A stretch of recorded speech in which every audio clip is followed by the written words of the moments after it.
नमस्कार। आज बात करते हैं एक बहुत ही सीधी सादी लेकिन उतनी ही गहरी कहानी की। ये एक ऐसी कहानी है जो हमें सच्ची आस्था मतलब ट्रू फेथ के बारे में बहुत कुछ सिखा जाती है। तो चलिए इस कहानी को करीब से समझते हैं। तो कहानी की शुरुआत होती है एक ऐसी जगह से जो बिल्कुल शांत है, मानो भुला दी गई हो। गांव के बाहर एक छोटा सा मंदिर, जहां ना कोई भीड़ भाड़ ना कोई शोर शराबा, बस एक सुकून देने वाली खामोशी।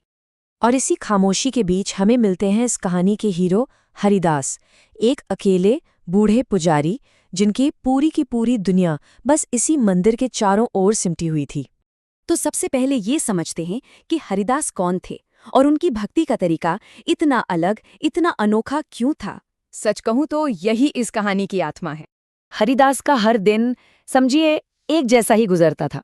वो रोज सुबह ठीक 4 बजे उठ जाते, मंदिर में झाड़ू पोछा करते, एक दिया जलाते और फिर बस एक बहुत ही साधारण सी प्रार्थना करते, हे भगवान, आज भी आ गया हूं। कमाल की बात यह है कि मंदिर भले ही खाली रहता हो, पर उनका ये नियम कभी कभी नहीं टूटा। और यहीं पर ना हरिदास और बाकी गांव वालों की सोच में जमीन आसमान का फर्क नजर आता है। देखिए, गांव वालों के लिए मंदिर क्या था? एक ऐसी जगह जहां जाकर कुछ मांगा जाए, और उन्हें लगता था भाई इस मंदिर से तो कुछ मिलने वाला है नहीं। लेकिन हरिदास, उनके लिए भगवान मांगने की नहीं बल्कि मानने की चीज थे। उनकी भक्ति कोई सौदा नहीं थी, कोई ट्रांजैक्शन नहीं था। अगर दुनिया की दौलत के हिसाब से देखें तो उनके पास कुछ भी नहीं था, सिवाय एक टूटी हुई माला और एक ऐसे विश्वास के जिसे कोई तोड़ नहीं सकता था। असल में तो यही उनकी सबसे बड़ी दौलत थी। अब कहानी में एक मोड़ आता है। एक ऐसी रात आती है जो हरिदास के लिए एक बहुत बड़ी परीक्षा लेकर आती है, सिर्फ शरीर की नहीं बल्कि उनके विश्वास की भी। इसकी शुरुआत होती है एक भयंकर तूफान से। रात का समय है और जोरों की बारिश शुरू हो जाती है। ये कोई मामूली बारिश नहीं थी, ये अपने साथ एक बड़ी चुनौती लेकर आई थी। मुश्किल तब और बढ़ जाती है जब तेज आंधी तूफान में मंदिर की वो पुरानी कमजोर सी छत टूट जाती है। मंदिर का जो थोड़ा बहुत बचाव था वो भी अब खत्म हो चुका था, और अब उस टूटी हुई छत से पानी की बूंदें सीधा सीधा भगवान की मूर्ति पर गिरने लगती हैं। ये वो पल था जब हरिदास की भक्ति की असली परीक्षा शुरू हुई। उनके भगवान भीग रहे थे, और इस पल में हरिदास जो करते हैं वो उनकी भक्ति की गहराई दिखाता है। वो फौरन दौड़ते हैं और अपनी ही फटे पुराने कपड़ों से मूर्ति को ढकने की कोशिश करते हैं। वो कहते हैं, प्रभु मैं भीग जाऊं तो कोई बात नहीं, पर आपको ठंड नहीं लगनी चाहिए। मतलब अपनी कोई परवाह नहीं, सिर्फ और सिर्फ अपने प्रभु की चिंता। तो अब चलते हैं कहानी के उस हिस्से की तरफ जहां हरिदास की इस निस्वार्थ भक्ति का जवाब मिलता है एक बहुत ही दिव्य अनुभव के रूप में। उस तूफानी रात के शोर और हंगामे के बीच मंदिर में अचानक एक अजीब सी, एक अलौकिक शांति छा जाती है। सब कुछ ठहर सा जाता है। ये माहौल बिल्कुल भी नॉर्मल नहीं था। और फिर उसी शांति के बीच हरिदास को एक आवाज सुनाई देती है, बहुत धीमी लेकिन एकदम साफ।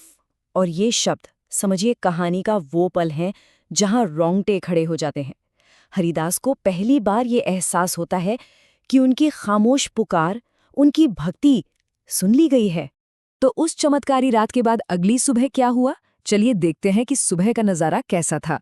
अगली सुबह जब गांव के लोग मंदिर पहुंचे तो वो जो देख रहे थे उस पर यकीन ही नहीं कर पाए।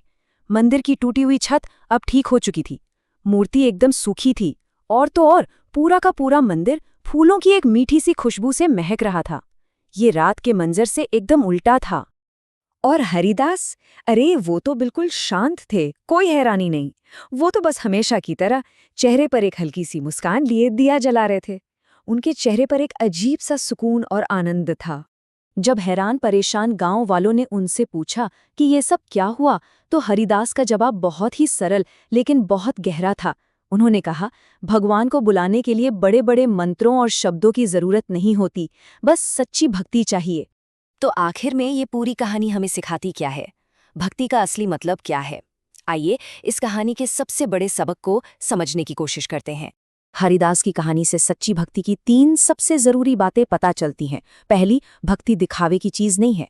दूसरी, ये निस्वार्थ प्रेम है जिसमें आप कुछ पाने की उम्मीद नहीं करते। और तीसरी, ये दिल से निकली एक पुकार है जो हमेशा हमेशा सुनी जाती है। तो ये कहानी हमें एक बड़े सवाल के साथ छोड़ जाती है। सच्ची आस्था आखिर कहाँ मिलती है?